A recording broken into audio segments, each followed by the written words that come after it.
Hello, ಎಲ್ರಿಗೂ ನಮಸ್ಕಾರ. ಈ ಮಧ್ಯಾಹ್ನದ ಈ ಸಮಯದ ಮೈ ಫೇವ್ರೆಟ್ ಸಬ್ಜೆಕ್ಟ್ ವಿಷಯ ಏನಂತಂದರೆ ತ್ರಿವಿಧ ದಾಸೋಹಿಗಳು ಅಜರಾಮರ. 1904 ಏಪ್ರಿಲ್ 1ನೇ ತಾರೀಕು ಮಾಗಡಿ ತಾಲೂಕು ವೀರಾಪುರ ಗ್ರಾಮದಲ್ಲಿ ಹೊನ್ನಮ್ಮ ಶಿವಣ್ಣನವರ ದಂಪತಿಗಳಿಗೆ 4ನೇ ಪುತ್ರರಾಗಿ ಜನಿಸಿದ ನಡೆದಾಡುವ ದೇವರು, ಕಲಿಯುಗದ ಬಸವಣ್ಣ, ತ್ರಿವಿಧ ದಾಸೋಹಿಗಳಾದಂಥ ಡಾಕ್ಟರ್ ಶ್ರೀ ಶ್ರೀ ಶಿವಕುಮಾರ ಸ್ವಾಮೀಜಿಗಳ ವಿಚಾರನ ಸ್ವಲ್ಪ ಹಂಚ್ಕೋಬೇಕು ಅಂತ ಇದ್ದೀನಿ. ಶ್ರೀ ಶ್ರೀ ಡಾಕ್ಟರ್ ಶಿವಕುಮಾರ ಮಹಾಸ್ವಾಮೀಜಿಗಳು ಅವರು ಅವತಾರ ಪುರುಷರೇ. ಈಗಿನ ಕಲಿಯುಗದ ಬಸವಣ್ಣ ಅಂತಲೂ ತಪ್ಪಾಗಿಲ್ಲ. ಏಕೆ ಅಂದರೆ ಆ ಕ್ಷೇತ್ರಕ್ಕೆ ಬಂದು ವಿದ್ಯಾರ್ಥಿಯಾಗಿ ಬಂದು ಅಲ್ಲೇ ಮಠದ ಶ್ರೀಗಳಾಗಿ ಗದುಗೆಗೇರಿ ಆ ಮಠವನ್ನು ಉತ್ತುಂಗಕ್ಕೇರಿಸಿದ ಸಂತರಲ್ಲಿ ಅವರೊಬ್ಬರು. ಹಲವಾರು ಶಿಕ್ಷಣ ಸಂಸ್ಥೆಗಳನ್ನು ಸ್ಥಾಪಿಸಿ ಹಲವಾರು ನಮ್ಮಂಥ ಹಲವಾರು ಬಡ ವಿದ್ಯಾರ್ಥಿಗಳನ್ನ ತಯಾರು ಮಾಡಿ ಅತಿ ಹೆಚ್ಚು ಶಿಕ್ಷಣ ಕ್ಷೇತ್ರಕ್ಕೆ ಕೊಡುಗೆಯಾಗಿ ನೀಡಿದ್ದಾರೆ.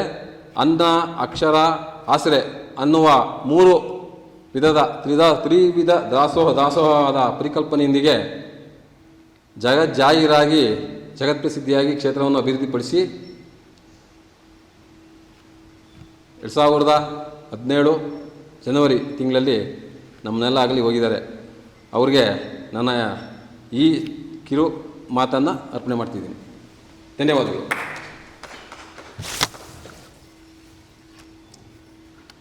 ಎಲ್ಲರಿಗೂ ನಮಸ್ಕಾರಗಳು. ನಾನು ಎಚ್ ಎಂ ಬೈರೆಡ್ಡಿ. ಇಂದಿನ ವಿಷಯ ಮೈ ಫೇವ್ರೆಟ್ ಸಬ್ಜೆಕ್ಟ್. ನನ್ನ ಫೇವ್ರೆಟ್ ಸಬ್ಜೆಕ್ಟ್ ಅಂತಂದರೆ ಟೀಚಿಂಗ್ ಮಾಡೋದಂತ. ಟೀಚಿಂಗ್ ಮಾಡೋದ್ರಿಂದ ನನಗೆ ಭಾಳಷ್ಟು ತೃಪ್ತಿ ಸಿಗುತ್ತೆ. ಮೊದಲನೇದಾಗಿ ಹೇಳಬೇಕಂತಂದರೆ ಟೀಚಿಂಗ್ ಮಾಡೋದ್ರಿಂದ ನನಗೆ ಭಾಳಷ್ಟು ತೃಪ್ತಿ ಸಿಗುತ್ತೆ. ಅದಕ್ಕೆ ಒಂದು ಕಾರಣ ಇದೆ. ನಮ್ಮ ಭಾಗ ಕಲ್ಯಾಣ ಕರ್ನಾಟಕದ ಭಾಗದಲ್ಲಿ ಎಜುಕೇಷನ್ನಲ್ಲಿ ಭಾಳಷ್ಟು ಹಿಂದುಳಿದಂಥ ಪ್ರದೇಶ ಅಂತಿಗಿಸಿ ಗುರುತಿಸಲಾಗಿದೆ. ಅದರಲ್ಲಿ ನಮ್ಮ ಭಾಗದಲ್ಲಿ ಇಂಗ್ಲೀಷ್ನಲ್ಲಿ ತುಂಬ ಜನ ಫೇಲ್ ಆಗ್ತಾಯಿದ್ರು.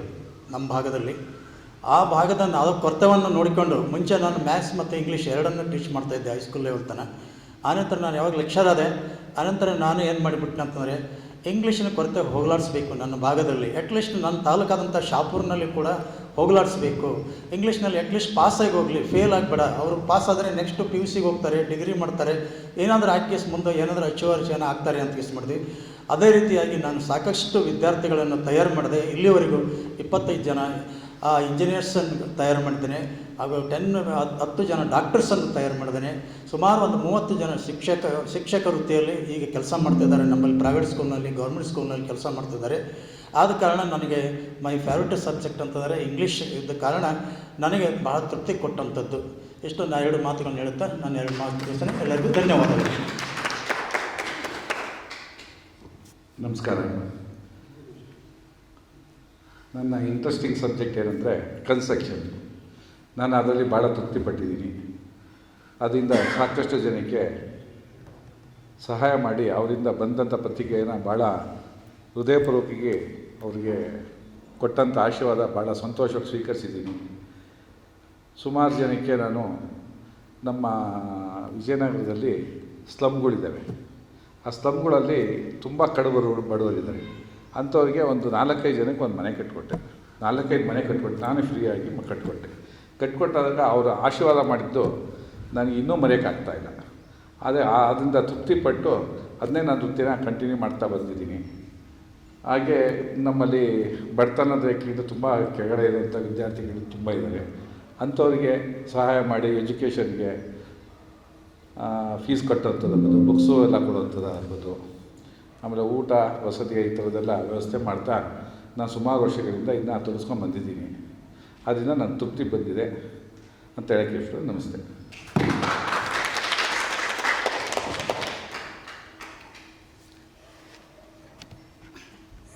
ಎಲ್ಲರಿಗೂ ನಮಸ್ಕಾರಗಳು.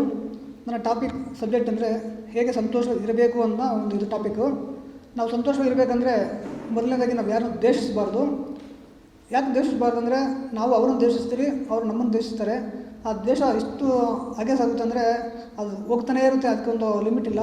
ಅದೊಂದು ಹಾಗೆ ನೋಡಬೇಕಾದ್ರೆ ನಾವು ಯಾರಿಗಾದ್ರೂ ಸಹಾಯ ಮಾಡಿರ್ತೀವಿ ಅಂತ ಇಟ್ಕೊಳ್ರಿ, ಆ ಸಹಾಯನ ಮತ್ತಿದ್ರಿಗೆ ನಾವು ರಿಟರ್ನ್ ಎದುರು ನೋಡಬಾರ್ದು.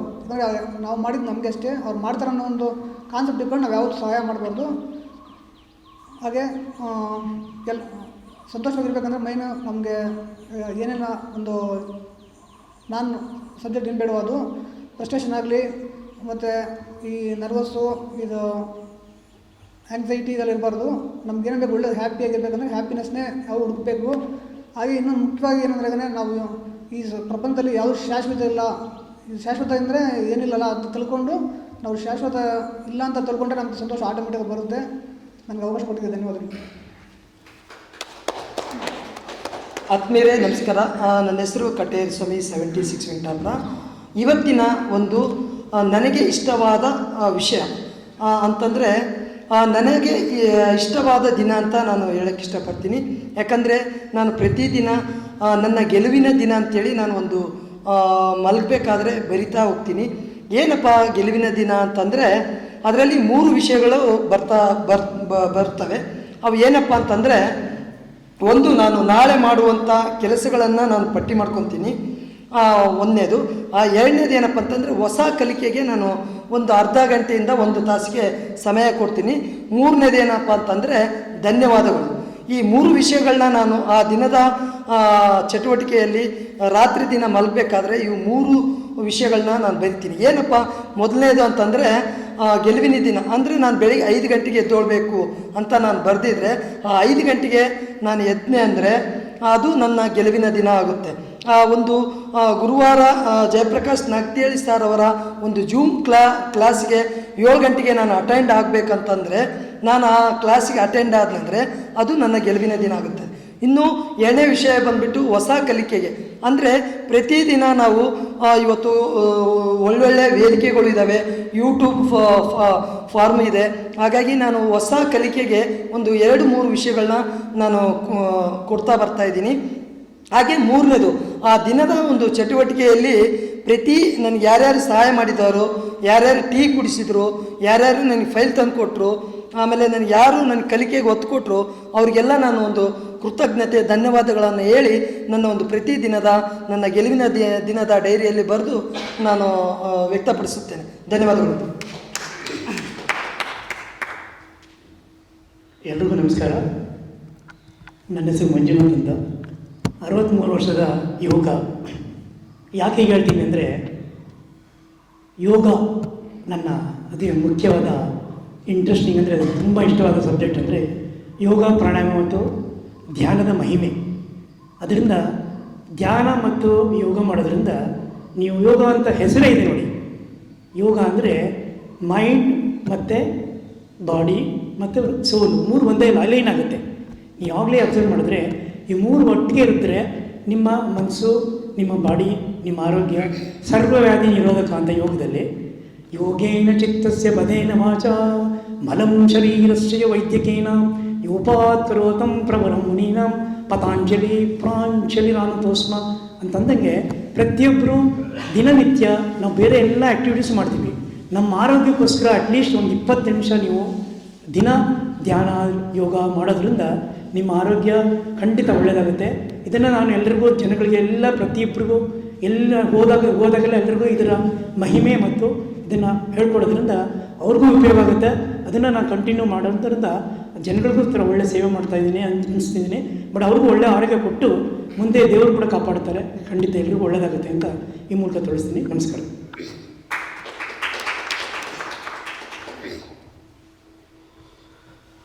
ನಮಸ್ಕಾರ. ನನ್ನ ಹೆಸರು ಕೃಷ್ಣ ಅಂತ. ನನ್ನ ಫೇವ್ರೆಟ್ ಸಬ್ಜೆಕ್ಟ್ ಬಂದ್ಬಿಟ್ಟು ಔಷಧಿ ಅಂದರೆ ಮೆಡಿಸಿನ್ಸ್. ಇವತ್ತು ಒಂದು ಬೇಸಿಕ್ ಮೆಡಿಸಿನ್ಸ್ ಬಗ್ಗೆ ಮಾತಾಡ್ತಾ ಇದ್ದೀನಿ. ಬೇಸಿಕ್ಸ್ ಮೆಡಿಸಿನ್ಸ್ ಅಂದರೆ ಏನು? ಫಾರ್ ಎಕ್ಸಾಂಪಲ್ ಮಂತ್ಲಿ ನಾವು ಗ್ರಾಸರೀಸ್ ಅಂತ ಪರ್ಚೇಸ್ ಮಾಡ್ತೀವಿ. ಸೂಪರ್ ಮಾರ್ಕೆಟ್ ಆಗಿರ್ಬೋದು, ಇಲ್ಲ ದೊಡ್ಡ ಮಾರ್ಕೆಟ್ಸ್ ಆಗಿರ್ಬೋದು. ಆ ಮಾರ್ಕೆಟ್ಸಲ್ಲಿ ಆನ್ ದಿ ಕೌಂಟರ್ ಸ್ಟಾಕ್ಸ್ ಅಂತ ಒಂದು ಕೌಂಟರ್ ಇರುತ್ತೆ. ಅಲ್ಲಿ ನಮ್ಗೆ ಬೇಸಿಕ್ಸ್ ಮೆಡಿಸಿನ್ಸ್ ಸಿಕ್ಕುತ್ತೆ. ಏನಕ್ಕೆ ಹೇಳ್ತಾ ಇದ್ದೀನಿ ಅಂದರೆ, ಪ್ರತಿಯೊಬ್ಬ ಮನೆಯಲ್ಲಿ ಒಂದು ನಾರ್ಮಲ್ ಲೈಕ್ ತಲೆನೋವು ಇರ್ಬೋದು, ಒಂದು ತಲೆನೋವು, ಮೈಕೈ ನೋವು, ಜ್ವರ, ಬೇಸಿಕ್ ಜ್ವರ ಇಂಥದ್ದಿರ್ಬೋದು. ಇಂಥದ್ದಕ್ಕೆಲ್ಲ ನಮಗೆ ಮೆಡಿಸಿನ್ಸ್ ಆನ್ ದಿ ಕೌಂಟರ್ಸೇ ಸಿಗುತ್ತೆ. ಅದನ್ನು ತೆಗೆದಿಟ್ಕೊಳ್ಳೋದ್ರಿಂದ ನಮಗೆ ಇಮಿಡಿಯೇಟಾಗಿ ಮನೆಯಲ್ಲೆಲ್ಲ ಯೂಸ್ ಮಾಡೋ ಥರ ಆಗುತ್ತೆ. ಬೇಸಿಕ್ ಮಕ್ಕಳಿಗೆ ಮಕ್ಕಳಿಗೆ ಮೆಡಿಸಿನ್ಸ್ ಹೊರಗೆ ಒಂದು ಸಿರಪ್ ತರಬೇಕಂದ್ರೆ ಕೆಲವೊಂದು ಟೈಮಲ್ಲಿ ಸಿಗೋದಿಲ್ಲ. ಈ ಥರ ಬೇಸಿಕ್ಸ್ ಮೆಡಿಸಿನ್ ಮನೆಗೆ ಇಟ್ಕೊಳ್ಳೋದ್ರಿಂದ ತುಂಬ ಉಪಯೋಗ ಆಗುತ್ತೆ. Thank you. ಆದ್ಮೇಲೆ ಎಲ್ಲರಿಗೂ ನಮಸ್ಕಾರ. ನಾನು ಇವತ್ತು ಒಂದು ಫೇವ್ರೇಟ್ ಸಬ್ಜೆಕ್ಟ್ ಅಂತ ಆರಿಸ್ಕೊಂಡಿರೋದು ನನ್ನ ಇತ್ತೀಚಿನ ದಿನಗಳಲ್ಲಿ ನಾನು ಅಳವಡಿಸ್ಕೊಂಡಿರುವಂತಹ ಒಂದು ಸಬ್ಜೆಕ್ಟು, ಅದು ಸ್ಲೀಪ್, ನಿದ್ದೆ. ನಿದ್ದೆ ಅಂದ ತಕ್ಷಣ ನಮಗೇನನ್ಸುತ್ತೆ, ಇದು ಇಂಪಾರ್ಟೆಂಟ್ ಅಲ್ಲ ಅಥವಾ ಇದೊಂದು ಸಣ್ಣ ವಿಷಯ ಅನಿಸುತ್ತೆ. ಬಟ್ ನಮ್ಮ ಜೀವನದೊಳಗೆ ನಮ್ಮ ಒಂದು ಪ್ರತಿ ದಿನದೊಳಗೆ 24 ಗಂಟೆ ಒಳಗೆ ಮೋರ್ ದ್ಯಾನ್ 30% ಆಫ್ ದ ನಮ್ಮ ದಿನವನ್ನು ನಾವು ನಿದ್ದೆಯಲ್ಲಿ ಕಳಿತೀವಿ. ಆ ನಿದ್ದೆಯಿಂದ ಏನಾಗುತ್ತೆ ಅಂದರೆ ಅವರ ಬಾಡಿ ವಿಲ್ ಆ್ಯಕ್ಟಿವೇಟ್ ಆಗುತ್ತೆ and our body will heal. ನಮ್ಮ ಬಾಡಿ ಆರೋಗ್ಯಕರವಾಗುತ್ತೆ. But we are doing it, we are making it as a very underrated and very ignored things in the health ಹ್ಯಾಬಿಟಲ್ಲಿ. ಸೊ ನಿದ್ದೆಯಿಂದ ಇನ್ನೊಂದು ಏನಾಗುತ್ತೆ ಅಂದರೆ we can build a pattern of life. For example, ನಾನು ಒಂದಿನ 10 ಗಂಟೆಗೆ ಮಲಗ್ತೀನಿ, next day 12 ಗಂಟೆಗೆ ಮಲಗ್ತೀನಿ, next ಇನ್ನೊಂದು ದಿನ ಹುಷಾರಿಲ್ಲ ಅಂತ 8 ಗಂಟೆಗೆ ಮಲಗ್ತೀನಿ ಅಂದಾಗ ನಮ್ಮ ಪ್ಯಾಟರ್ನ್ ಆಫ್ ಲೈಫ್ ಏನಿದೆ ಅಲ್ವಾ, ನಮ್ಮ ಬಾಡಿಯಲ್ಲಿರೋ ನ್ಯೂರೋ ಸಿಸ್ಟಮ್ ಏನಿದೆ ಅಲ್ವಾ, it will not active. So ಆ ಮೇಜರ್ ಈ ಥಿಂಗ್ಸ್ಗಳಿರೋದ್ರಿಂದ, ಮತ್ತು ಯೂಸೇಜ್ ಆಫ್ ಮೊಬೈಲ್ಸ್ ಏನಿದೆ, ಬಿಫೋರ್ 1 o'clock ಒಳಗಡೆ ನಾವು ಮೊಬೈಲ್ನ ಯೂಸ್ ಮಾಡೋವಂಥದ್ದು ಬಿಟ್ಟರೆ ಆ್ಯಂಡ್ ಆಫ್ಟರ್ ನಮ್ಮ ಸ್ಲೀಪ್ ಆದಮೇಲೆ ಆಫ್ಟರ್ 1 hour ನಾವು ಮೊಬೈಲ್ನ ಯೂಸ್ ಮಾಡೋವಂಥದ್ದು ಬಿಟ್ಟರೆ hour body will rewire and refreshing ಆಗಿ ಇರುತ್ತೆ. ಸೊ ಇದರಿಂದ ಆಗೋ ಉಪಯೋಗಗಳೇನು ಅಂದರೆ, ನನಗೆ last 6 months back I was very stressful, ಮತ್ತು ತುಂಬ ಮರೆಯುವಂಥ ಒಂದು ತುಂಬ ಬೇಗ ಮರೆತುಬಿಡ್ತಿದ್ದೆ ಬಿಕಾಸ್ ಆಫ್ ವರ್ಕ್ ಸ್ಟ್ರೆಸ್. ಆ ವರ್ಕ್ ಸ್ಟ್ರೆಸ್ನ ಮಿನಿಮಮ್ ಒಂದು 30 to 40% I can healed by sleeping method. ಇವಾಗೇನಂದರೆ ನಾನು ಮಲ್ಕೊಳೋ 1 hour ಮುಂಚೆ ನಾರ್ಮಲಿ ಹೊರಗೆ ಬಂದಾಗ ಬಿಟ್ಟರೆ, ಮನೇಲಿ ನಾನು after 9 o'clock I don't use my mobile.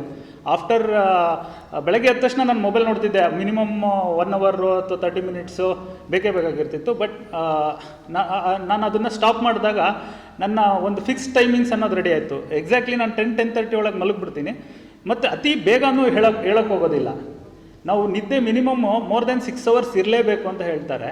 More than 6 hours ಇರಲೇಬೇಕು, ಯಾಕಂದರೆ it is different type of sleeping pattern ಇರುತ್ತೆ. ಅದರಲ್ಲಿ ನಾವು ಮೋರ್ ದೆನ್ 6 hours ನಿದ್ದೆ ಮಾಡಿದಾಗ ಮಾತ್ರ ನಮ್ಮ ಬಾಡಿ ಪೂರ್ತಿಯಾಗಿ ಹೀಲ್ ಆಗುತ್ತೆ. ನಾವು ಬಾಡಿಗೆ ತುಂಬ ಪ್ರೆಷರ್ ಹಾಕಿ ಬೆಳಗ್ಗೆ ಬೇಗ ಎದ್ದಾಗ ಏನಾಗುತ್ತೆ, it will not take, hour body will not take. So ಇದು ನನ್ನ ಇವತ್ತಿನ ಫೇವ್ರೇಟ್ ಸಬ್ಜೆಕ್ಟ್. ಮಾತಾಡೋಕ್ಕೆ ಅವಕಾಶ ಮಾಡಿಕೊಟ್ರೆ ನಿಮ್ಮೆಲ್ಲರಿಗೂ ಧನ್ಯವಾದಗಳು. ಎಲ್ರಿಗೂ ನಮಸ್ಕಾರ. ನನ್ನ ಹೆಸರು ಶಮನ್ ಶಾಂತರಾಮ್ ಅಂತ ಹೇಳಿ. ನನ್ನ ವಿಷಯ ಬಂದು ದೇಶದ ಬೆನ್ನೆಲುಬು ರೈತ. ಈ ವಿಷಯದ ಬಗ್ಗೆ ಮಾತಾಡ್ತಾ ಇದ್ದೀನಿ.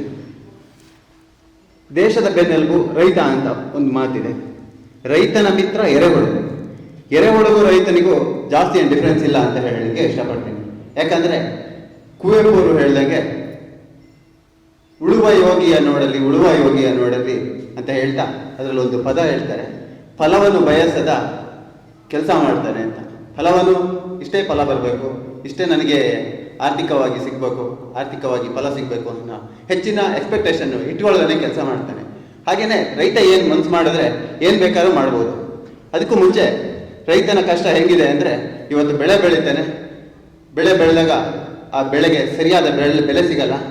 ಆಯಿತು, ಒಂದಷ್ಟು ಬೆಳೆದ ಅಂತ ಇದ್ದರೆ ಅದರಲ್ಲಿ ಅತಿವೃಷ್ಟಿ, ಅನಾವೃಷ್ಟಿ, ಕಾಡು ಪ್ರಾಣಿಗಳ ಕಾಟ ಇತ್ಯಾದಿ ತೊಂದರೆಗಳನ್ನ ಅವರು ಅನುಭವಿಸ್ತಾ ಇದ್ದಾನೆ. ಆದರೆ ಯಾವತ್ತೂ ನನ್ನ ಕಷ್ಟ, ಇವತ್ತಿನ ದಿನಗಳಲ್ಲಿ ರೈತ ಸಂಘಗಳ ಜೊತೆ ಸಂಘ ಪರಿವಾರದವರು ಕರ್ಕೊಂಡೋಗಿ ಹೋರಾಟ ಮಾಡ್ತಾ ಇದ್ದಾರೆ. ಬಟ್ ಆದರೆ ರೈತ ಯಾವತ್ತೂ ನನಗೆ ಈ ಕಷ್ಟ ಅಂತ ಎಲ್ಲೂ ಸಾರ್ವಜನಿಕವಾಗಿ ಹೇಳ್ಕೊಳ್ಳೋದಿಲ್ಲ. ಅವನು ಶ್ರಮವನ್ನು ಹಾಕ್ತಾನೆ ಇರ್ತಾನೆ. ಆದರೆ ವರ್ಷ ಇಡೀ ಕೆಲಸ ಮಾಡ್ತಾನೆ, ವರ್ಷದಲ್ಲಿ ಒಂದೇ ಸರಿ ಅವರಿಗೆ ಏನು ಆರ್ಥಿಕವಾಗಿ ಹಣ ಸಿಗುವಂಥದ್ದು. ಆದರೆ ಅದನ್ನು ಬಳಸ್ಕೊಂಡು ಒಬ್ಬ ರೈತ ಮನಸ್ಸು ಮಾಡಿದ್ರೆ ಏನು ಬೇಕಾದ್ರೂ ಮಾಡ್ತಾನೆ ಅನ್ನೋದಕ್ಕೆ ನನ್ನಂಗಿದ್ದರು ಚಿಕ್ಕ ಪುಟ್ಟ ಸ್ಥಾನದಲ್ಲಿ ಮೇಲೆ ಬಂದಂಥವ್ರೆ ಸಾಕ್ಷಿ ಅಂತ ಹೇಳ್ಬೋದು. ನಾನು ಒಬ್ಬ ವ್ಯವಹಾರಿಕ, ನಾನು ಒಬ್ಬ ಬಿಸ್ನೆಸ್ ಮ್ಯಾನು, ನಾನೊಬ್ಬ ಕೃಷಿಕ.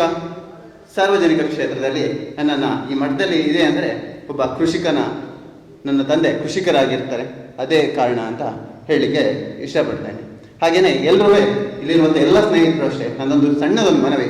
ಎಲ್ಲರೂ ಮೂಲತಃ ತಂದೆ ಆಗಿರ್ಬೋದು, ಅಜ್ಜ ಆಗಿರ್ಬೋದು, ನಿಮ್ಮ ಪೂರ್ವಜರಾಗಿರ್ಬೋದು, ಕೃಷಿ ಕ್ಷೇತ್ರದಿಂದನೇ ಮೇಲೆ ಬಂದಿರ್ತೀರ. ಇವತ್ತು ಏನಾಗಿದೆ ಅಂದರೆ ಭತ್ತ, ರೈಸ್ ಊಟ ಮಾಡ್ತೇವೆ, ಮೂಲವಾಗಿ ಮುಖ್ಯವಾಗಿ ನಾವು ಅನ್ನವನ್ನು ಉಪಯೋಗಿಸ್ತೀವಿ. ಆದರೆ ಇವತ್ತು ಭತ್ತ ಬೆಳೆಯುವಂಥ ಸಂಖ್ಯೆ ನಮ್ಮ ರಾಜ್ಯದಲ್ಲಿ ಕಡಿಮೆ ಆಗ್ತಿದೆ.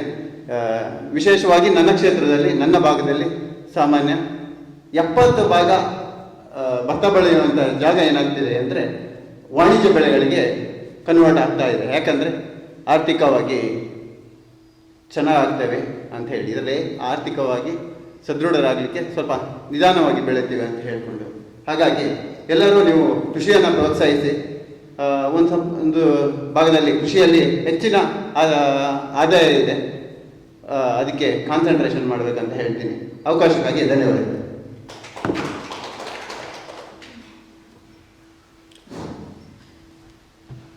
ಆತ್ಮೀಯ ಮಧ್ಯಾಹ್ನದ ಎಲ್ಲ ಸ್ನೇಹಿತರಿಗೆ ಶುಭಾಶಯಗಳು. ನಾನು ಇವತ್ತಿನ ಪ್ರೀತಿಯ ವಿಷಯ ಪ್ರಕಾಶಕರಾಗಿ ಜಯವನ್ನು ನಮ್ಮೊಂದಿಗೆ ಹಂಚುತ್ತಿರುವ ನಾಗತಿಹಳ್ಳಿ ಜಯಪ್ರಕಾಶ್ ಅವರು ನನ್ನ ಪ್ರೀತಿಯ ವಿಷಯ. ಯಾಕಂದರೆ ನಾನು ಅವ್ರ ಪುಸ್ತಕಗಳನ್ನು ಓದಿರಲಿಲ್ಲ. ನಿನ್ನೆ ಬೆಳಗ್ಗೆ 4:30-5 ಗಂಟೆಗೆ ಎದ್ದಾಗ ನನ್ನ ಹತ್ರ ನುಡಿಗನ್ನಡಿ ಇತ್ತು, ಅದನ್ನು ಓದಿದೆ. ಓದಿದ ತಕ್ಷಣ ಏನು ಅನ್ನಿಸ್ತಂದರೆ, ಈ ರಾಜ್ಯದ ಯುವಕರಿಗೆ, ಯುವತಿಯರಿಗೆ, ಮಹಿಳೆಯರಿಗೆ ತಮ್ಮದೇ ಆದಂಥ ಒಳಗಿರುವ ಭಾವನೆಗಳನ್ನು ಹೊರ ಹಾಕಲಿಕ್ಕೆ ಯಾವುದಾದ್ರು ಒಂದು ವೇದಿಕೆ ಬೇಕಾಗಿರುತ್ತೆ. ಆ ವೇದಿಕೆ ಕುರಿತಾಗಿಯೇ ನಾನೇನಾದರೂ ಒಂದು ಮಾಡಬೇಕು ಅಂತೇಳಿ ತೀರ್ಮಾನ ಮಾಡಿದೆ. ಅದು ಈಗ ಬಂದ ತಕ್ಷಣ ಅದೇ ವಿಷಯ ಅಂತ ಅಂದ್ಕೊಂಡು ತೀರ್ಮಾನ ಮಾಡಿದ್ದೀನಿ. ನಾಗತಿಹಳ್ಳಿ ಜಯಪ್ರಕಾಶ್ ಅವರ ಬಗ್ಗೆ ನಾನು ಹೇಳಬೇಕಾಗಿಲ್ಲ, ನಿಮಗೆ ಆಗಲೇ ಹೇಳಿದೆ. ಆದರೆ ನಾನು ಅಂದ್ಕೊಂಡಿದ್ದಿಷ್ಟೇ, ಆ 3 ಪುಸ್ತಕಗಳನ್ನು ಇನ್ನೂ ಸಂಪೂರ್ಣವಾಗಿ ಓದಿಲ್ಲ, ನನಗೆ ಸಿಕ್ಕಂಥ 3 ಪುಸ್ತಕಗಳಲ್ಲಿ.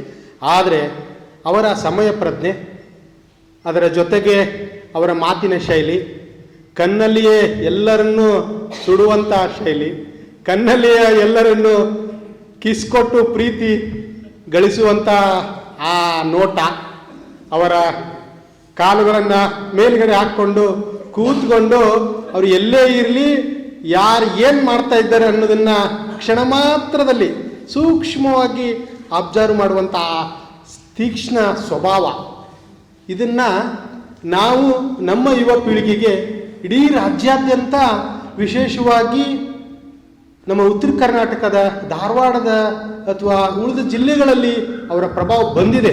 ಧಾರವಾಡದಲ್ಲಿ ಪ್ರಭಾವ ಬಂದಿದೆ, ಆದರೆ ಇನ್ನೂ ಹಿಂದುಳಿದ ವರ್ಗ ಜಿಲ್ಲೆಗಳು, ಕಲ್ಯಾಣ ಕರ್ನಾಟಕ ಆಗಿರ್ಬೋದು, ಹೈದರಾಬಾದ್ ಕರ್ನಾಟಕಗಳಾಗಿರ್ಬೋದು, ಆ ಜಿಲ್ಲೆಗಳಲ್ಲಿ ಅವರ ಪ್ರಭಾವವನ್ನು ಬೆಳೆಸಲಿಕ್ಕೆ ನಾನೊಂದು ಇವತ್ತು ಪ್ರೀತಿಯ ವಿಷಯವಾಗಿ ತೆಗೆದುಕೊಂಡು ನನ್ನಿಂದಾದಷ್ಟು ಅವರನ್ನು ಜಿಲ್ಲಾ ಮಟ್ಟದಲ್ಲಿ, ತಾಲೂಕು ಮಟ್ಟದಲ್ಲಿ ಮತ್ತು ಗ್ರಾಮಗಳ ಮಟ್ಟದಲ್ಲಿ ಅವರ ಒಂದು ಸ್ವಭಾವವನ್ನು, ಅವರ ಪ್ರೀತಿಯನ್ನು, ಅವರ ವ್ಯಕ್ತಿತ್ವವನ್ನು ನಾವಷ್ಟೇ ಅಲ್ಲ, ಈಗಾಗಲೇ ಅವರು 10 ಲಕ್ಷಕ್ಕೂ ಹೆಚ್ಚು ಯುವಕರಿಗೆ, ಯುವತಿಯರಿಗೆ ಟ್ರೈನಪ್ ಮಾಡಿದ್ದಾರೆ. ಆದರೆ 25 ಲಕ್ಷ ಜಯಪ್ರಕಾಶರ ನಾಗತಿಹಳ್ಳಿಯವರ ಜೂನಿಯರ್ಸ್ ಆಗಿ ಹುಟ್ಟಿಸುವಂಥ ವ್ಯವಸ್ಥೆಯನ್ನು ಮುಂದಿನ ದಿನಮಾನಗಳಲ್ಲಿ ಅವರು ಮಾಡಬೇಕಾಗಿದೆ.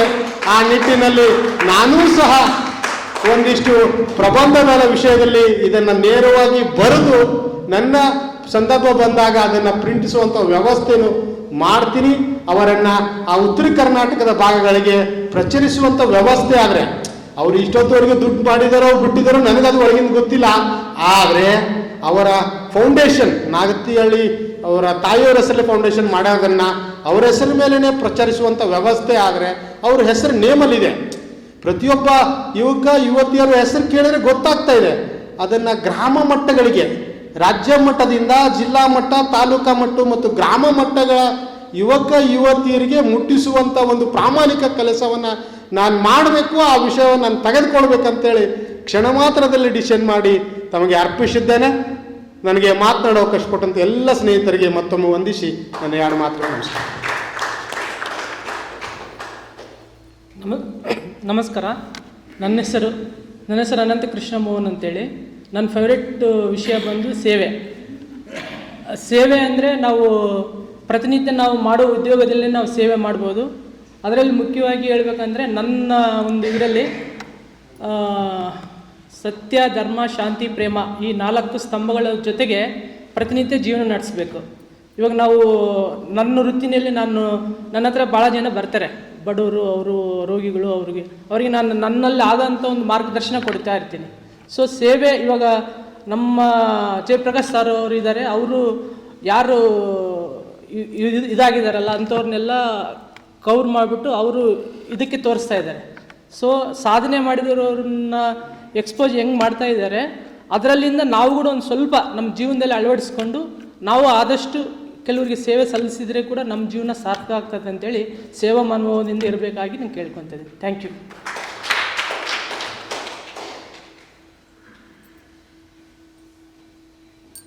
ಎಲ್ರಿಗೂ ನಮಸ್ಕಾರ.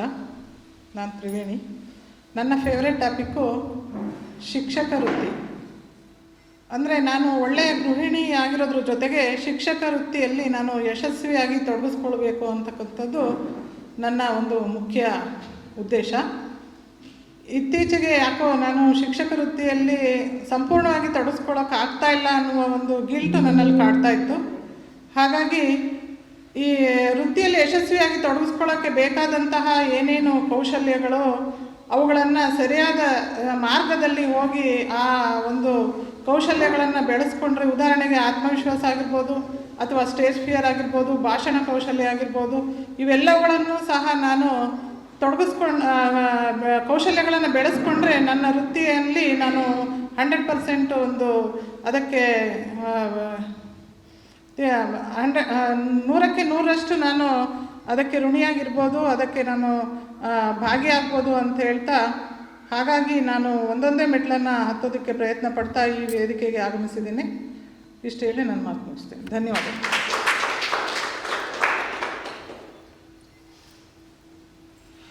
ಎಲ್ಲರಿಗೂ ನಮಸ್ಕಾರ.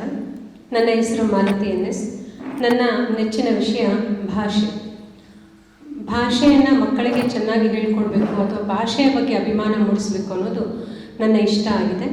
ಅದಕ್ಕಾಗಿ ಮಕ್ಕಳಿಗೆ ಭಾಷೆಯನ್ನು ಕಲಿಸುವಂಥ ವಿಷಯವನ್ನು ಪಾಠ ಬೋಧನೆ ಮಾಡಬೇಕಾದಾಗ ಬೇಕಾದಂಥ ಬೋಧನೋಪಕರಣಗಳನ್ನು ಸಿದ್ಧಪಡಿಸ್ಕೊಳ್ತೀನಿ.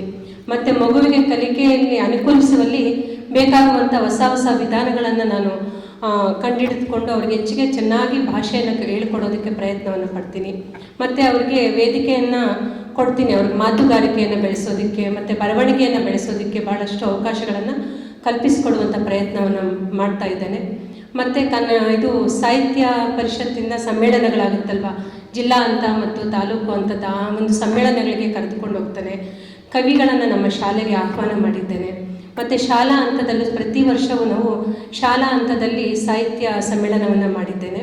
ಮಕ್ಕಳೇ ಬರೆದಿರುವಂಥ ಕವನವನ್ನು ಮತ್ತು ಮಕ್ಕಳೇ ಬರೆದಿರುವಂಥ ಕಥೆಯನ್ನು ಓದುಗಾರಿಕೆಗೆ ನಾನು ಅವಕಾಶ ಕಲ್ಪಿಸಿದ್ದೇನೆ. ಯಾಕೆಂದರೆ ಎಲ್ಲರೂ ಓದ್ಕೊಳ್ತಾ ಹೋಗ್ತಾ ಸೈನ್ಸ್ ಹೋಗ್ತೀನಿ, ಕಾಮರ್ಸ್ ಹೋಗ್ತೀನಿ ಅಂತಾರೆ. ಆದರೆ ಭಾಷೆಗೆ ಒತ್ತು ಕೊಟ್ಟು ಹೋಗುವಂಥವರು ಇರುವಂಥ ವಿದ್ಯಾರ್ಥಿಗಳಿಗೆ ಉತ್ತೇಜನವನ್ನು ಕೊಡುವ ನಿಟ್ಟಿನಲ್ಲಿ ಭಾಷಾಭಿಮಾನ, ಭಾಷೆಯ ಒಂದು ಕೌಶಲ್ಯಗಳನ್ನು ಬೆಳೆಸುವಂಥ ಪ್ರಯತ್ನವನ್ನು ಮಾಡ್ತಾ ಇದ್ದೇನೆ. ಈ ಒಂದು ದಿನ ಸರ್ ಎಂ ವಿಶ್ವೇಶ್ವರಯ್ಯವರ ಜನ್ಮದಿನ. ಈ ಸಾಹಿತ್ಯ ಪರಿಷತ್ತನ್ನು ಸ್ಥಾಪನೆ ಮಾಡಿರುವಂಥದ್ದು ಅವರಿಗೆ ಸಲ್ಲುತ್ತೆ ಈ ಒಂದು ಹೆಗ್ಗಳಿಕೆ. ಅವರು ದಿವಾನ್ ಆಗಿರುವಾಗ ನಾಲ್ವಡಿ ಕೃಷ್ಣರಾಜ ಒಡೆಯರ ಒಂದು ಸಾಳ್ವಿಕ ಅವಧಿಯಲ್ಲಿ ಅವರ ದಿವಾನ್ ಹುದ್ದೆಯನ್ನು ಅಲಂಕರಿಸಿದಾಗ ಅವರ ಕೊಡುಗೆಗಳಲ್ಲಿ, ಮಹೋನ್ನತ ಕೊಡುಗೆಗಳಲ್ಲಿ ಇದು ಒಂದು. ಅವರು ಶಿಕ್ಷಣ ಕ್ಷೇತ್ರಕ್ಕೆ ಅನೇಕ ಕೊಡುಗೆಗಳನ್ನು ಕೊಟ್ಟರು. ಯಾಕೆಂದರೆ ಎಲ್ಲ ಒಂದು ಸಮಸ್ಯೆಗಳಿಗೆ ಪರಮೋಚ್ಚವಾದಂಥ ಒಂದು ಪರಿಹಾರ ಯಾವುದು ಅಂದರೆ ಶಿಕ್ಷಣ ಅಂತ. ಶಿಕ್ಷಣಕ್ಕೆ ಹೆಚ್ಚು ಒತ್ತನ್ನು ಕೊಡ್ತಾರೆ. ಆಗ ಈ ಒಂದು ಸಾಹಿತ್ಯ ಪರಿಷತ್ತನ್ನು ಸ್ಥಾಪನೆ ಬೆಂಗಳೂರಿನಲ್ಲಿ ಮಾಡ್ತಾರೆ. ಪ್ರತಿ ವರ್ಷವೂ ಸಾಹಿತ್ಯ ಸಮ್ಮೇಳನ ಆಗೋದಕ್ಕೆ ಆಗಲಿಂದಲೇ ಪ್ರಾರಂಭ ಆಯಿತು. ಇಷ್ಟು ವಿಚಾರ ಹೇಳ್ಕೊಡಲು ಅವಕಾಶ ಕೊಟ್ಟಿದ್ದಕ್ಕೆ ಧನ್ಯವಾದಗಳು. Thank you.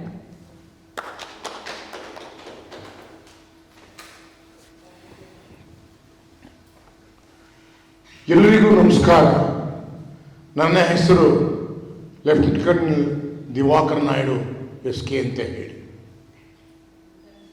ಸಾಮಾನ್ಯವಾಗಿ ನಿಮಗೆಲ್ಲ ತಿಳಿದಿರುವ ಹಾಗೆ ಒಬ್ಬ ಸೈನಿಕನಿಗೆ ಹೃದಯಕ್ಕೆ ಹತ್ತಿರವಾದಂಥ ವಿಷಯ ಅಂತ ಹೇಳಿದರೆ ಅದು ಶಿಸ್ತು.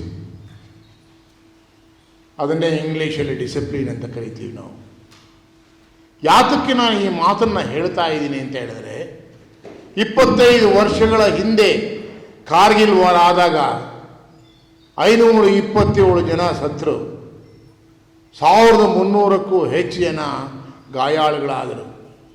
ಆದರೆನ್ನುವ ತಿರಂಗ, ಆ ತಿರಂಗವ ಹಾರಬೇಕು ಅಂತ ಹೇಳಿ ಒಬ್ಬ ಪತ್ರಿಕೋದ್ಯಮಿ ಕ್ಯಾಪ್ಟನ್ ಭಕ್ತರ ಹತ್ರ ಕೇಳಿದಾಗ, ಯಾವಾಗ ಅಂದರೆ ಅದು ಟೈಗರ್ ಹಿಲ್ ಅಟ್ಯಾಕ್ಗೆ ಲಾಸ್ಟ್ ದಿಲ್ ಮಾಂಗೆ ಮೋರ್, ಈ ಶಬ್ದವನ್ನು ಅವರ ಬಾಯಲ್ಲಿ ಹೇಳಿ. ನಾವು ಕಾರ್ಗಿಲ್ ಹೋಗೋದು ಬೇಡ.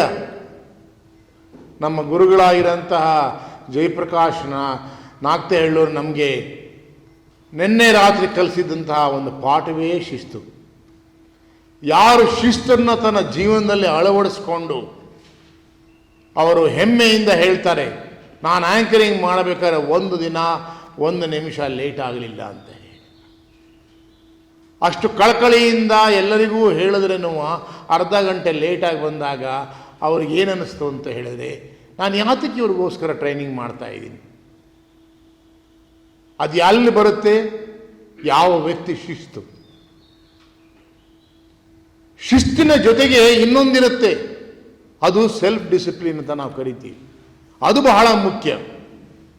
ಈಗ ನಾನು ಹೇಳ್ತಾ ಇದ್ನಲ್ಲ, ಜಯಪ್ರಕಾಶ್ ಅವರು ಹೆಮ್ಮೆಯಿಂದ ಎದೆ ತಟ್ಟಿ ಹೇಳ್ತಾರಲ್ಲ, 3 ವರ್ಷ ಇಷ್ಟು ಆ್ಯಂಕರಿಂಗಲ್ಲಿ 1 ನಿಮಿಷ ನಾನು ಲೇಟ್ ಆಗಲಿಲ್ಲ ಅಂತ ಹೇಳಿದ್ರೆ ಅವರ ಪ್ಲ್ಯಾನಿಂಗ್ ಎಷ್ಟು. ಅದನ್ನು ಸೆಲ್ಫ್ ಡಿಸಿಪ್ಲಿನ್ ಅಂತ ನಾವು ಕರಿತೀವಿ. 75 ವರ್ಷಗಳ ಈ ಒಂದು ಇತಿಹಾಸದಲ್ಲಿ 9 ಗಂಟೆಗೆ ಫ್ಲ್ಯಾಗ್ ಹಾಯಿಸ್ಟಿಂಗ್ ಆಗಬೇಕು ಅಂತ ಹೇಳಿದ್ರೆ ಆಗಬೇಕು. ಒಂದು ಫ್ಲೈಟ್ ಆಗಲಿ, ಒಂದು ಟ್ರೈನ್ ಆಗಲಿ, ಒಂದು ಮೊಬೈಲ್, ಪ್ರತಿಯೊಂದು ತನ್ನ ಸಮಯಕ್ಕೆ ನಿರ್ಧಾರವಾದಂಥ ಸಮಯದಲ್ಲಿ ಹೊರಡ್ತಾ, ನಿಮಗೋಸ್ಕರ ಕಾಯಲ್ಲ, ನನಗೋಸ್ಕರ ಕಾಯಲ್ಲ. ಆದ್ದರಿಂದ ಯಾರಿಗೆ ಶಿಸ್ತಿಲ್ವೋ ಅವರು ಯಾವತ್ತೂ ಏನಪ್ಪ ಅಂದರೆ ಮೇಲಕ್ಕೆ ನಾವು ಹೋಗೋದಕ್ಕೆ ಸಾಧ್ಯವೇ ಇಲ್ಲ. ನಮ್ಮ ಜೀವನದಲ್ಲಿ ಶಿಸ್ತನ್ನು ಅಳವಡಿಸ್ಕೋಬೇಕು. ಶಿಸ್ತನ್ನು ಬೇರೆಯವರು ಹೇಳ್ಕೊಡ್ತಾರೆ, ಆದರೆ ಆ ಸೆಲ್ಫ್ ಡಿಸಿಪ್ಲಿನ್ ಅಳವಡಿಸ್ಕೋಬೇಕು. ಯಾವತ್ತು ಸೆಲ್ಫ್ ಡಿಸಿಪ್ಲಿನ್ ನಾವು ಅಳವಡಿಸ್ಕೊಳ್ತೀವೋ ಆವತ್ತು ನಮ್ಮಲ್ಲಿ ನಿಜವಾದ ಶಿಸ್ತು ಬರುತ್ತೆ. ನಿಜವಾದ ಶಿಸ್ತು ಬಂದಾಗ ನಾವು ಮಾಡುವ ಪ್ರತಿಯೊಂದು ಕಾರ್ಯವೂ ಯಶಸ್ವಿಯಾಗುತ್ತೆ. ನಮಗೆ ಜನ ನೋಡಿ ಇಂಥ ವ್ಯಕ್ತಿ ಅಂತೆ. ಯಾತಕ್ಕೆ? ಮಿಲಿಟ್ರಿಯವರಾದರೆ ಟೈಮಿಗೆ ಕರೆಕ್ಟಾಗಿ ಬರ್ತಾರಪ್ಪ, ಟೈಮಿಗೆ ಕರೆಕ್ಟಾಗಿ ಹೋಗ್ತಾರೆ. ಅವ್ರಿಗೆ ನಾವೇನು ಹೇಳೋಂಥದ್ದು ಬೇಡ. ಯಾತಕ್ಕೆ ಈ ಮಾತು ಬಂತು ಪ್ರತಿಯೊಂದು ಮಗು ಹತ್ರ? ಆದ್ದರಿಂದ ಶಿಸ್ತು ಅನ್ನೋದು ನನ್ನ ಒಬ್ಬರದು ಫೇವರೇಟ್ ವಿಷಯ ಆಗಬಾರ್ದು. ಇಲ್ಲಿ ಕೂತಿರುವಂತಹ ಪ್ರತಿಯೊಬ್ಬರು ಆವಾಗಲೇ ನಾವು ಇಲ್ಲಿ ಬಂದಿದ್ದಕ್ಕೂ, ಇಲ್ಲಿ ಕಲ್ತಿರುವಂತಹ ಟ್ರೈನಿಂಗೂ ಅದನ್ನು ನಾವು ಅಳವಡಿಸ್ಕೊಂಡು ಒಬ್ಬ ಉತ್ತಮವಾದಂತಹ ಭಾಷಣಕಾರರ ಜೊತೆಗೆ ನಾವು ಮಾಡ್ತಿರುವಂತಹ ಎಂಥ ಕೆಲಸ ಆದ್ರೇನು ಆ ಕೆಲಸದಲ್ಲಿ ಉನ್ನತಿ ಪಡೆಯೋದಕ್ಕೆ ಸಾಧ್ಯವಾಗುತ್ತೆ. ಅದಕ್ಕಿಂತ ಬೆಸ್ಟು ಉಡುಗೊರೆಯನ್ನು ನಾವು ನಮ್ಮ ಗುರುಗಳು ಕೊಡೋದು ಇನ್ಯಾವುದೂ ಬೇಡ. Thank you.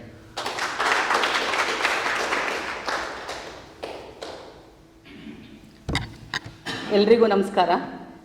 ನಾನು ಒಂದೇ ಒಂದು ಚುಟುಕದಲ್ಲಿ ಒಂದು ಕಥೆನಲ್ಲಿ ಮುಗಿಸ್ಬಿಡ್ತೀನಿ. ನನ್ನ ಫೇವರೇಟ್ ಸಬ್ಜೆಕ್ಟು ಸಮಾಜ ಸೇವೆ. ಇದು ಬರೋದಕ್ಕೆ ನನಗೆ ಇಷ್ಟ ಆಗೋದಕ್ಕೆ ಏನು ಕಾರಣ ಅಂತ ಹೇಳಿದ್ರೆ, ನಂದು MSW ಮುಗಿಸಿದ ಮೇಲೆ ನಾನು ಒಂದು ಇಂಟರ್ ಕಂಟ್ರಿ ಅಡಾಪ್ಷನಲ್ಲಿ ಕೆಲಸವನ್ನು ಮಾಡ್ತಾ ಇದ್ದೆ ಸೂಪರ್ಟೆಂಡೆಂಟ್ ಆಗಿ. ಅಲ್ಲಿ ಏನಂದರೆ 85ರಿಂದ 100 ಜನ ಹೆಣ್ಮಕ್ಳು ಶೋಷಣೆಗೊಳಗಾದಂಥ ಹೆಣ್ಮಕ್ಳೇ ಇದ್ದರು. ಅವರಲ್ಲಿ ಏನು ಅಂತಂದರೆ ಅವ್ರಿಗೆ ಯಾವುದೇ ಸೋರ್ಸ್ ಇಲ್ಲ, ಆ ಜಾಗ ಆಶ್ರಯ ಬಿಟ್ಟರೆ ಬೇರೆ ಯಾವುದೇ ಜಾಗ ಅವ್ರಿಗಿರಲಿಲ್ಲ. ಇದನ್ನು ನಡೆಸ್ತಾ ಇದ್ದಂಥವ್ರೊಬ್ಬರು ಆಂಗ್ಲೋ ಇಂಡಿಯನ್ನು ನಮಿತಾ ಚಾಂಡಿ ಅಂತ. ಸೊ ನನ್ನ ಎಜುಕೇಷನ್ ಮುಗಿದ ಮೇಲೆ ಇಂಟರ್ನ್ಶಿಪ್ ಅಲ್ಲೇ ಮಾಡ್ತಿದ್ದೆ. ಅವ್ರೇನು ಹೇಳಿದ್ರು, ನೀನು ನನ್ನಲ್ಲೇ 1-2 ತಿಂಗಳು ಕೆಲಸ ಮಾಡು ಅಂದರು. ಬಟ್ ಮನೇಲಿ ಅದಕ್ಕೆ ಯಾರೂ ಒಪ್ಕೊಳ್ಳಿಲ್ಲ. ಇಲ್ಲ ಬೇಡ, ನೀನು ಆ ಕೆಲಸಕ್ಕೆ ಹೋಗೋದು ಗೌರ್ಮೆಂಟ್ ಜಾಬ್ಗೆ ಹೋಗು ಅಂತ. ಬಟ್ ಇನ್ಫ್ಲೂಯೆನ್ಸ್ ಇತ್ತು, ಹೋಗಿದ್ರೆ ಆಗ್ತಿತ್ತು. ಆದರೆ ನಾನು ಹೇಳಿದೆ, ಇಲ್ಲ 1-2 ತಿಂಗಳು ಅವ್ರು ಹೇಳಿದ್ದಾರೆ, ನಾನು ಮಾಡ್ತೀನಿ, ನನಗಿಂತ ಇಷ್ಟ ಆದರೆ ಕಂಟಿನ್ಯೂ ಮಾಡ್ತೀನಿ, ಇಲ್ಲ ಅಂದರೆ ಇಲ್ಲ ಅಂತೇಳಿ. ಸರಿ, ನಾನು ಅಲ್ಲಿ ಕಂಟಿನ್ಯೂ ಮಾಡುವಾಗ 85 ಜನ ಹೆಣ್ಮಕ್ಳಿದ್ರು. ಪ್ರತಿಯೊಬ್ಬರದ್ದು ಕೇಳೋದಕ್ಕೆ ಒಂದೊಂದು ಸ್ಟೋರಿ ಇದೆ. ನೀವೆಲ್ಲರೂ ಸಾಕಷ್ಟು ಓದಿರ್ತೀರ, ಬಟ್ ಪ್ರಾಕ್ಟಿಕಲ್ ಆಗಿ ನೋಡಿದಾಗ ನಿಮ್ಗೆ ಅನ್ಸುತ್ತೆ ಓ ಈ ಥರನೂ ಇದೆಯಾ ಅಂತ. 1 ಅಥವಾ 2, 3 ಮಕ್ಕಳು 4 ಮಕ್ಕಳೆಲ್ಲ ಇಟ್ಕೊಂಡು ಅವರಲ್ಲಿ ಏನು ಎಜುಕೇಷನ್ ಇಲ್ಲ, ಕೆಲಸ ಇಲ್ಲ, ಮತ್ತು ಯಾರ ಸಪೋರ್ಟು ಇಲ್ಲ. ಅಲ್ಲಿ ಆಶ್ರಯದಲ್ಲಿ ಮಾತ್ರ ಅವ್ರಿಗೆ 2 ತಿಂಗಳು ಊಟ ಫ್ರೀ ಕೊಡ್ತಾರೆ, ಇರೋದಕ್ಕೆ ಜಾಗ ಕೊಡ್ತಾರೆ, ಬೇರೆ ಇನ್ಯಾವುದೇ ವ್ಯವಸ್ಥೆ ಇಲ್ಲ. 2 ತಿಂಗಳಾದಮೇಲೆ ಅವ್ರು ಕೆಲಸ ನೋಡ್ಕೋಬೇಕು. ಅವ್ರ ಎಜುಕೇಷನೇ ಇಲ್ಲ ಅಂದಮೇಲೆ ಯಾರು ಕೆಲಸ ಕೊಡ್ತಾರೆ?